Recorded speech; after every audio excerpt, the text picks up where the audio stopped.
Welcome back to the sugar modules. In this module, we're going to think about how we move from science of language collection to the art of planning intervention. In the previous modules, we've talked about the research pieces of sugar, our collection method, as well as the methods of analysis and the norms. In this module, we're going to focus a bit on the data of the sub-analysis, and then we're going to talk about how to identify intervention needs and find resources to support you as you plan intervention. So first you start with your data. You've already done the sugar analysis and you have your 4 sugar metrics. Now, using the sugar sub-analysis forms that are available on the website, you complete the appropriate sub-analysis form. It'll take you about 10 to 15 minutes. At the bottom, the sub-analysis form will total each column for you. The form also gives the expected frequency range for each column, and this is based on our analysis of the children's samples that were in the normative study. So then, once you've done that, you compare the total for your sample to each column with the expected total. Note anything that the child didn't produce or is low frequency. Also, you want to check your notes column where you've kept track of errors and omissions. You also want to look at your sample carefully to think about whether there were actually opportunities for the language feature to be produced. So, for example, if your conversation with the child was all in the present tense, then there might not have been opportunity for the child to produce past tense. So just because it's maybe there's low frequency of past tense markers, it could be a reflection of your language sample, not that the child is not able to produce the past tense. So here's an example of a real child who is almost 5 years old. The child, when calculating the 4 sugar quantitative metrics, the child was more than 1 standard deviation below the mean on all 4 of those measures. And if you look here, you'll see that the child has low totals in almost all of the columns.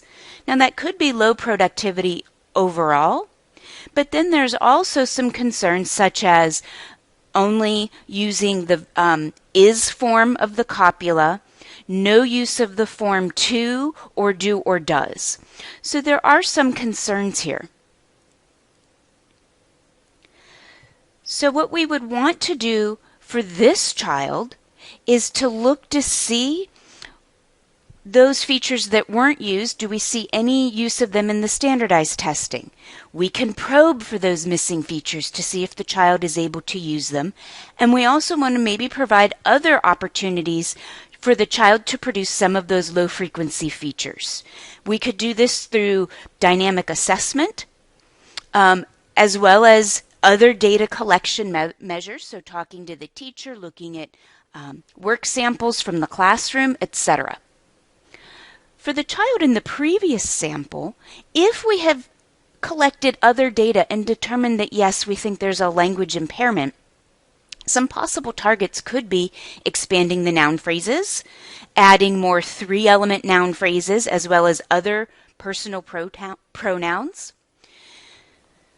continuing to use other forms of the copula, teaching do or does, irregular past, as well as infinitives, and more prepositions. And we could potentially teach third-person singular verbs while we're also working on the do or does. So how can sugar help you? Well, yes, sugar can help you. So our data has been published.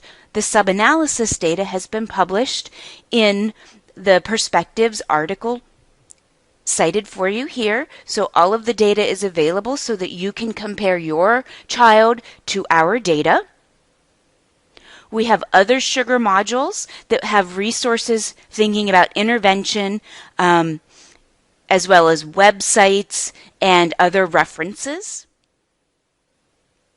Just a few reminders that sugar is just one language sampling tool, not the only one, and when we're making diagnostic decisions, we want to have multiple sources of information. And sugar primarily focuses on morphosyntax measures.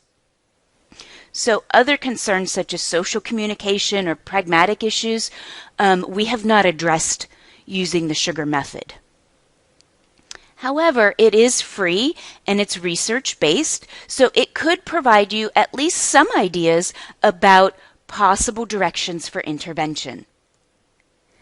So we hope this will help you smile so that you can enjoy your spoonful of sugar.